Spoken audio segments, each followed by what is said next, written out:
everybody. Good morning. My presentation is about TV is a distorting mirror.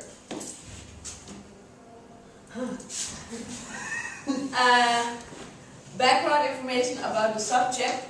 I've chosen for this subject because everybody's watching TV, and in everybody's home is a TV.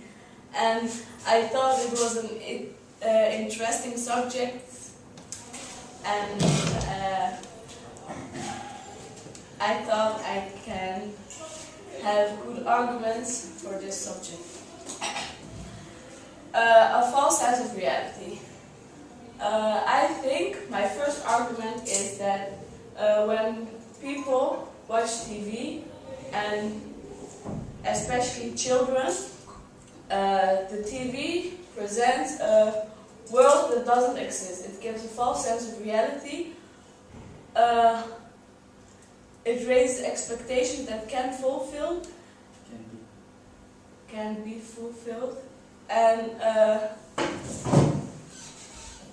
like I have an example. If you see in shows, almost always a character comes out of a bar or office and he says to the doorman, get a taxi for me please, and immediately the taxi is for the door. In real life that can be true because it has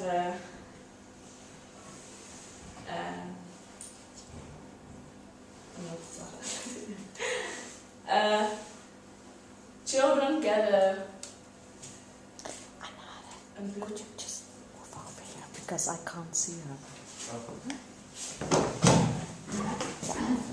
Children get a false sense of the reality and think that it could be immediately that the taxi is for the door. And for example, car following.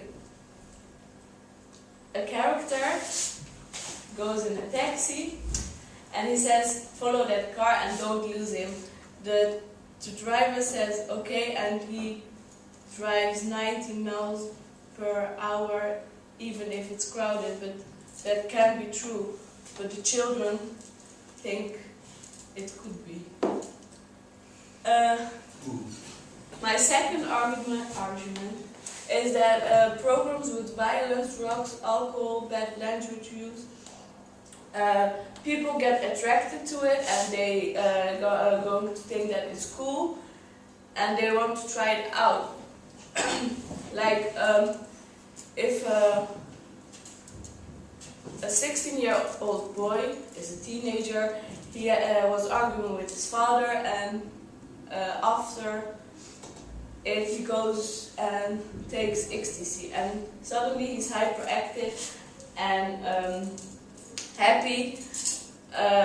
It gives a sense like if you take ecstasy, you're happy, and that's the ultimate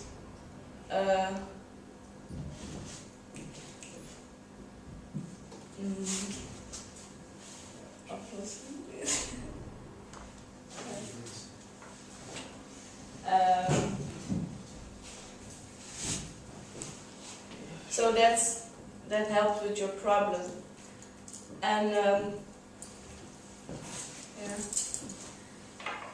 fake people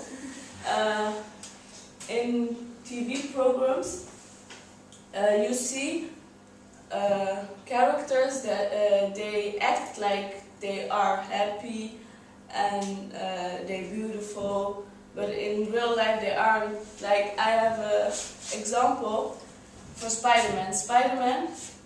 Children see Spider-Man as a hero. I have a video, I will show it, and then I will...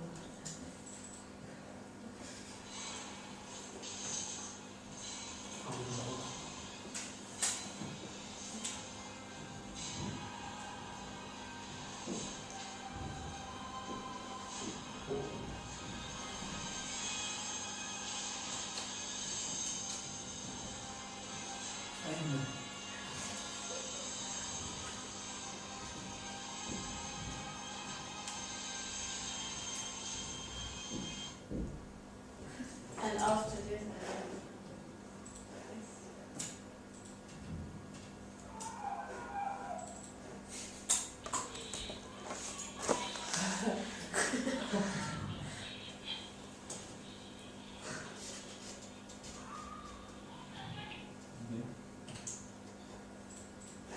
I have chosen for these two videos because you see that many children see, you have a lot of videos on YouTube that they copy Spider-Man, little children, and they see him as a hero and copy his action. But I think that it could be very dangerous, like Dragon Ball Z.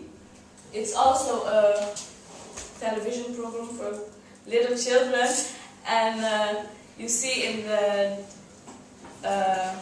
when they are at school with their friends, they gonna act like Dragon Ball Z, Goku, etc., etc.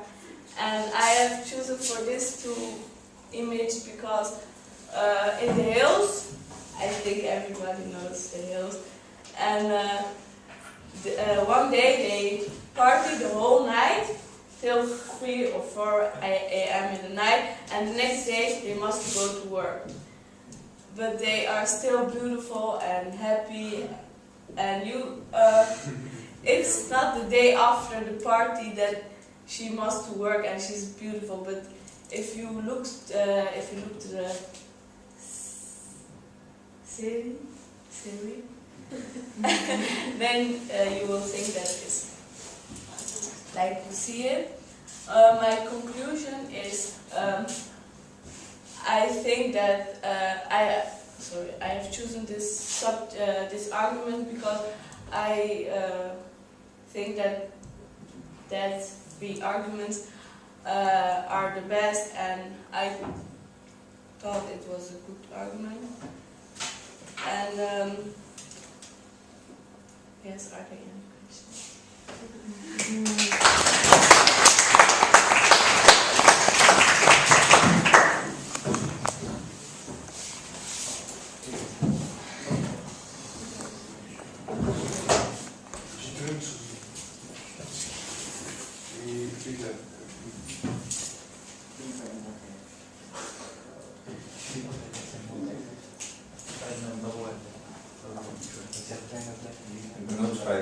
Oh yeah. Okay. Yeah. I have the arguments are facts because I read it in a New York Times article, and I You copied what? the first fact argument. Sorry. The first argument. Yes. Okay. And where did you get the thesis from? From the list I gave you? Yes. Yeah? TV is a distorting mirror. Okay. Any questions for Stephanie? Oh, Stephanie, Dylan.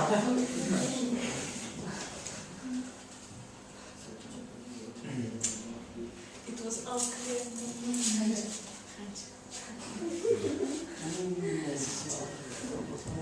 That's it? Okay, let's talk about the beginning. You say that your first argument was that TV gives a false image of reality. So my first question is, can you give us examples of programs which give a false sense of reality? But you did that in the third argument. You showed us the hills and Spider-Man.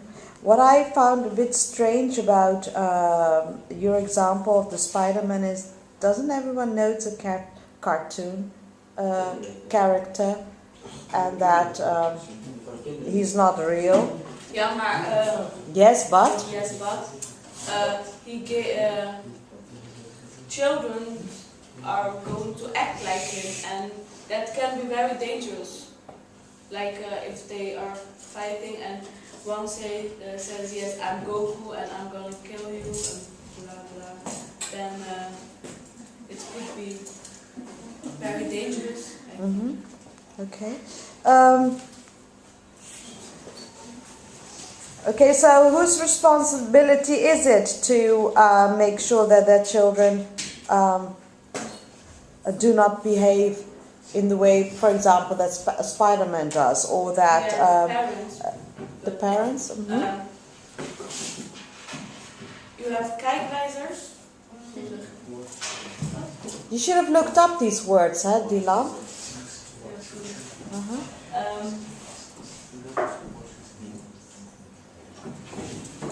Dragon Ball Z is a series for little children, and parents can think, oh, okay, it's for children, and it's not so bad and that kind of stuff, but it's very dangerous if children copy the actions like Dragon Ball Z. Mm-hmm. So what could they do in order to endanger themselves? Because I have never heard of that program you're talking about. Dragon Ball Z. Yeah? Wie kent het? Is it a cartoon? Yeah, it's Ja, weet je van het beste. In English, huh? If you want to respond. Yeah? So what happens? You don't have to show us because there is no time for that. You should have done that in your presentation.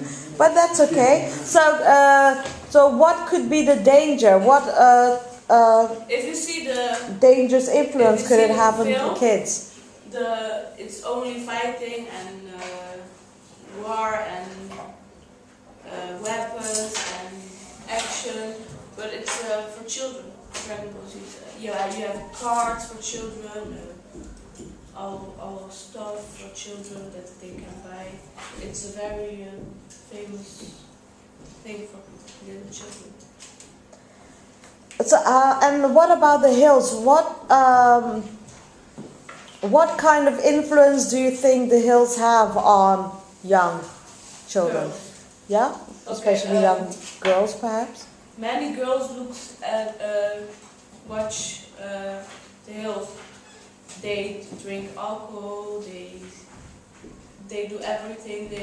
And if a girl looks and watch that, and she sees that they are happy with drinking, that they suddenly are very hyperactive, then a girl will be thinking, yes, okay, if we party, we must drink alcohol, and that makes us happy, and it's funny. And the boys are going to think, yes, you're sexy because you're drinking alcohol, and you wear short skirts, etc. At the beginning, about your thesis, you're talking about TV in general, huh? So it seems as if all the programs on TV, they give this false sense of reality. But there are a lot of programs, in my opinion, which portray reality. Which program? Yeah, So can you give? I have chosen these subjects because it compares with my arguments. That's why I not choose BBC or something like that. Okay, but you could have made a distinction. Yeah? You could have been a bit more clear on that in your introduction. But I agree with the source, so I must tell things that is not good for TV. Or you could have said the majority of programs on TV, they give a distorting image of reality. Yeah, you could have been a bit more subtle with your thesis, because now it seems as if all the programs on TV are bad for kids and adults. Yes, but if I agree with the source, and I must to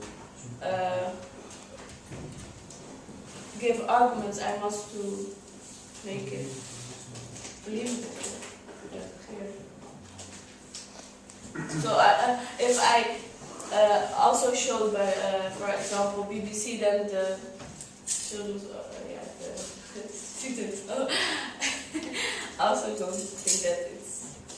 Did you limit yourself to kids, or also are all these arguments also for adults? So do you think that TV is only bad for young children, for teenagers, or for adults? What group were you focusing on? For children. Uh-huh. Particular age group?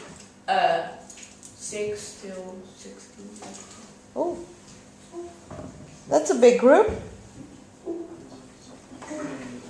Yeah? So one question from another. Why did you mainly focus on children? Why did you focus mainly on children? Because I found it a good example, Spider-Man, and big children also watch Spider-Man, and they also. I am Spider-Man. And I don't have Okay, I know. You said that there also were good programs on the majority of TV, but I think that children are just attracted and sensitive for the bad programs. They have influence on their behavior. So I think you cannot force a kid to see good programs. I think they are attracted to the bad programs that have a bad influence on their behavior and on their race. I agree. But do you all agree with that? No. No. No, he doesn't agree with you? Because kids, they are more attracted to things that they don't experience every day. Like gunfire, war, and all those cartoons, they don't experience that every day. So, no, but they're not always. What did you I say? said that the good programs are not attracted to children. Children are attracted, want to see gunfight and violence and action. So you cannot force a kid to see good programs on TV. Well, what if you sit next to your child and watch a good program on Discovery Channel or on Animal Planet and explain to them what is happening? Or you can watch Jeugdjournaal with them. Yes, but at the moment Wouldn't the they kids be more interested if an adult explains to them what is happening in the program? they're just influenced by other kids. You should join in the discussion, eh, Dylan? If a kid sits next to you, explain what good and bad is for him. Is indeed important, but I think he goes to school with his friends and they tell about Goku and Spider-Man are so great, and he said, "Yeah, I watched Jeugdjournaal with my father." Oh, what's wrong with that? That's not wrong, but it's social. Is it very difficult for a kid? I think it increases curiosity. He would get bullied. Yes, he gets bullied. Therefore, I think it increases curiosity in the child. Well, it shows that your dad is involved in your life. I think that's a positive thing. Not all the kids here at school can say that. Yeah, but children don't think so like that. Dylan? Children don't think like that. Yes, my father is Discovery, blah blah. My father is. I look with my father mafia. Mm-hmm. Food is not good. So did he tell you that what they do in the movie is not okay? That you should never become a gangster? Let's do that. Stephanie? Well, I think if you ask a child, like from 5, 6 years, what they like to watch, if they like to watch Pokemon or they like to watch Discovery Channel, I think the most of the children will say, I like to watch Pokemon instead of Discovery Channel. Okay. But it would have been nice, it would have